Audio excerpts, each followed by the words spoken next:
Olá pessoal, sejam todos bem-vindos e bem-vindas ao nosso canal Letras e Oráculos.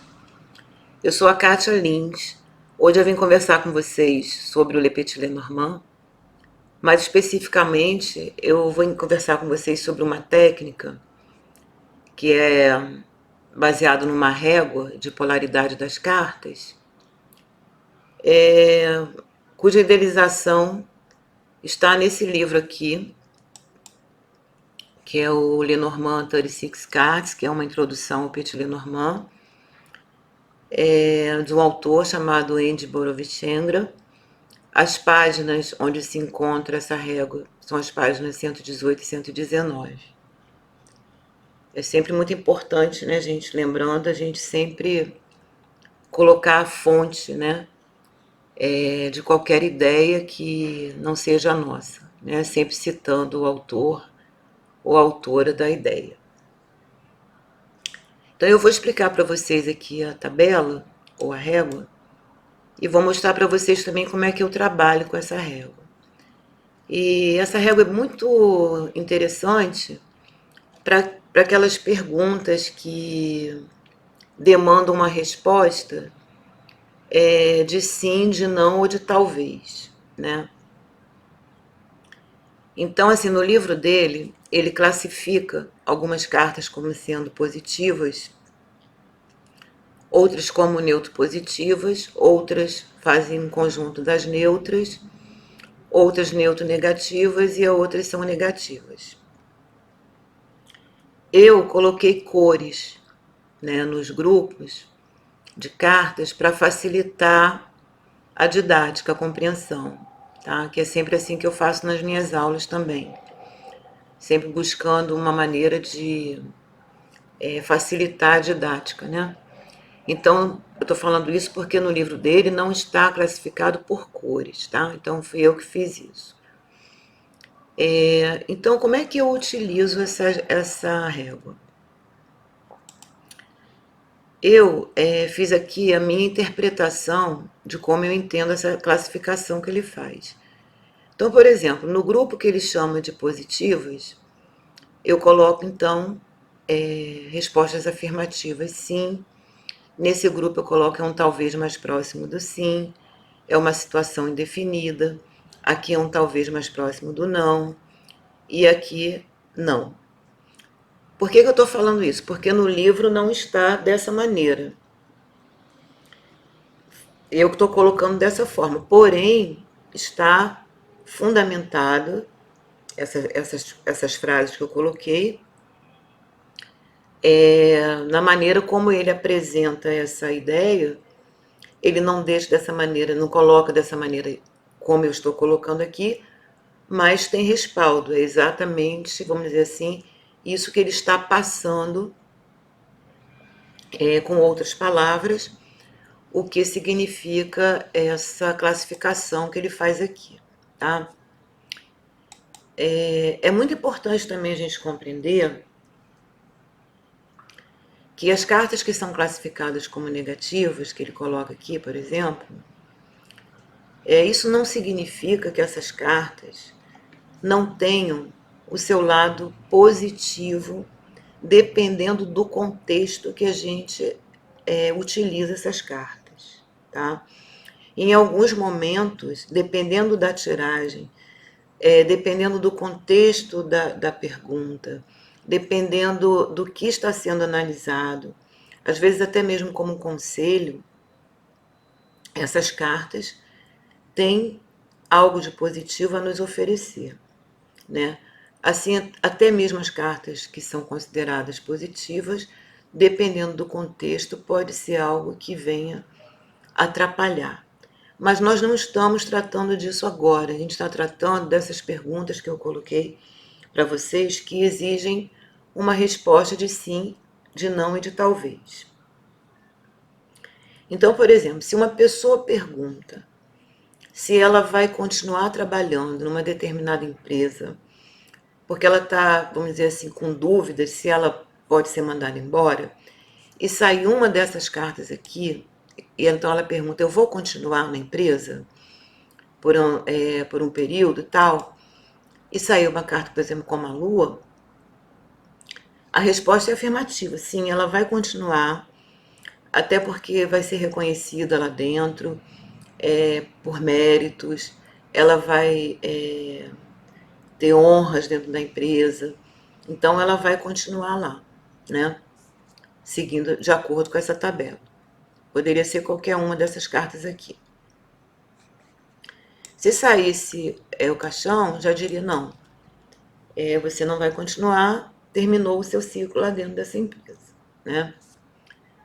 Então, inclusive, eu aproveito para chamar a atenção aqui que é mais fácil a gente fazer perguntas dessa maneira, porque elas facilitam, né, a interpretação, né?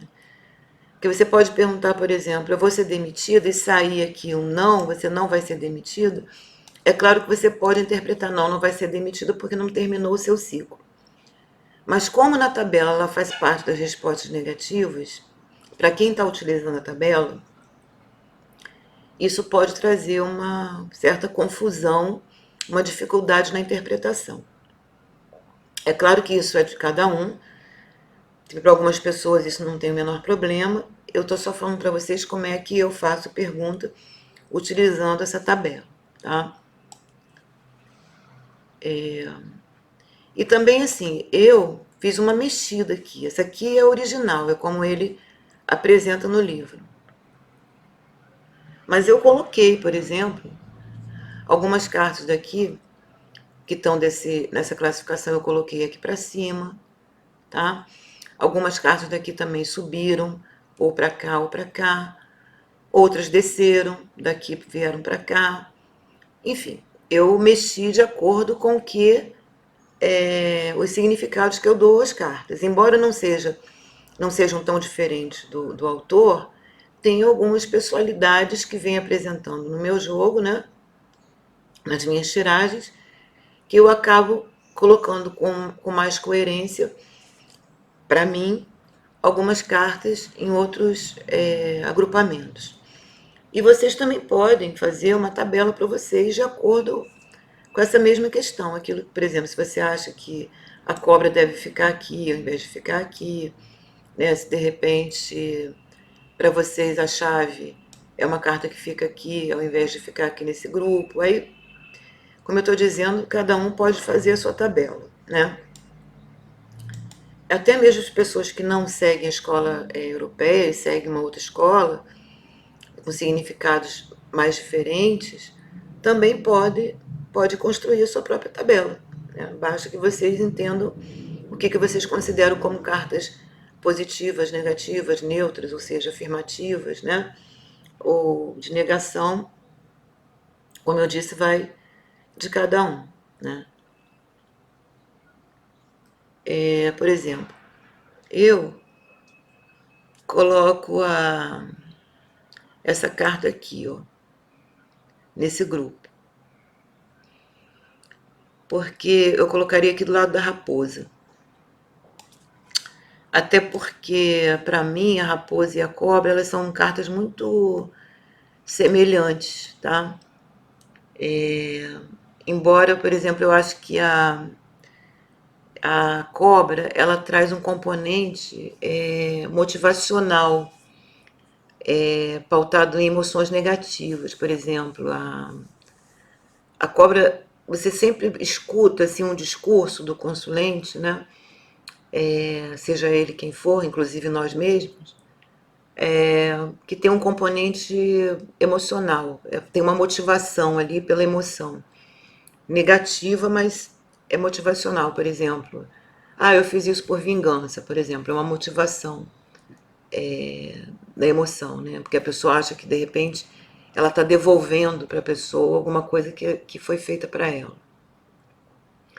Ou então, por pura inveja mesmo, por ser uma pessoa que tem inveja, que não deixa de ser também um componente motivacional, né?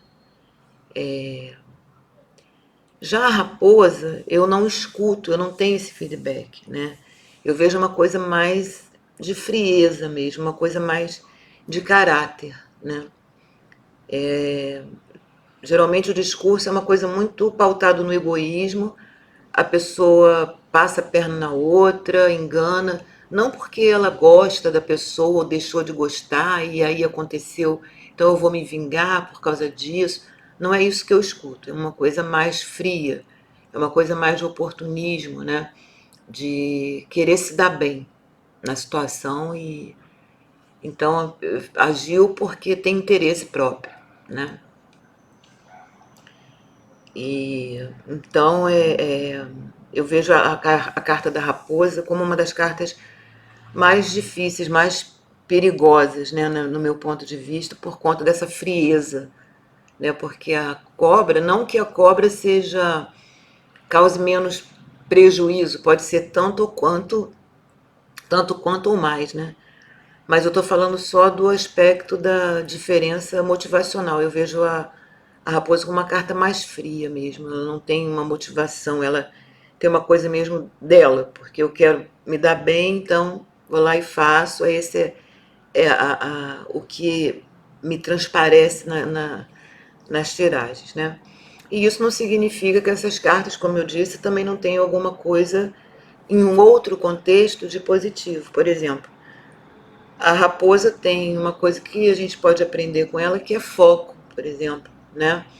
Essa coisa do momento que às vezes você realmente precisa pensar mais em você, ter uma astúcia para poder sair de uma situação complicada, ou até mesmo de você estar enfrentando uma situação, um adversário, que também seja uma raposa, né? No lado mais negativo, ou uma cobra, ou um urso, ou um desafio qualquer representado por alguma das cartas, né? Assim como a cobra também tem um lado que a gente sabe que está ligado à medicina, né? À cura, é, inclusive é um símbolo, né?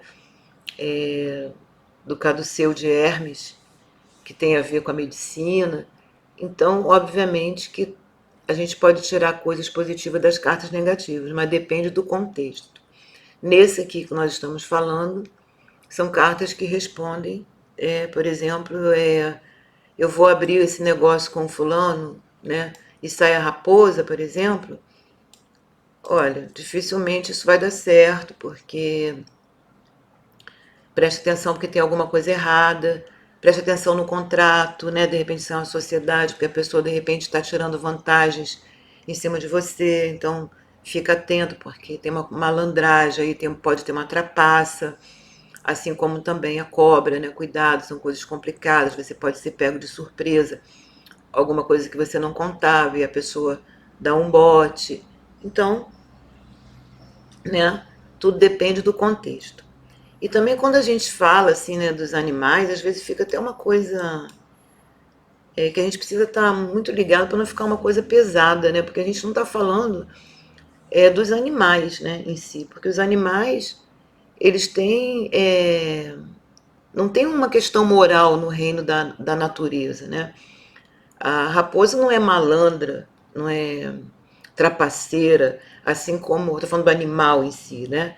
Assim como a cobra não é invejosa, elas agem daquela maneira porque aquilo faz parte da sua natureza, do seu instinto, né? Os bichos, eles têm na natureza a garantia de serem o que eles são, né? Nós humanos é que simbolizamos. A gente olha para um determinado tipo de comportamento dos bichos e dali a gente tira um simbolismo, né? Quando a gente vê a raposa caçando de uma determinada forma, a gente fala, olha como é que ela é esperta, né? Ela tem estratégia, então ela é astuta, é, e também olha como é que ela é malandra, ela engana, né? Porque ela finge que não está ligando para a caça, e aí a caça se distrai, e aí ela parte para cima. Isso é uma coisa nossa, nosso simbolismo, né? Uma coisa humana. Na natureza não tem essa questão moral, né? Porque os bichos, eles nascem bichos, né? A natureza garante que eles sejam o que eles são. Então, tomar um pouco de cuidado para a gente não achar assim que a gente está falando nessas barbaridades, vamos dizer assim, dos animais, né? Não confundir, né, aquilo que eles são dentro do seu próprio mundo com aquilo que a gente interpreta, né? Então, tomar esse cuidado, tá bom? Então é isso, gente, que eu tinha para falar com vocês hoje. Se vocês gostaram, deixa um like, compartilha o vídeo. Se quiserem me fazer alguma pergunta, algum comentário, pode deixar aqui nos comentários. Se eu puder responder, eu respondo. E quem não se inscreveu, se inscreve. Clica no sininho, porque vem muitos vídeos novos, com muitas coisas boas, muitas dicas. Muita coisa ligada ao oráculo e também muitas letras, né, que eu costumo chamar de letras, que são coisas para a gente poder pensar, refletir. Então, era isso. Um abraço para todos. Até o próximo vídeo.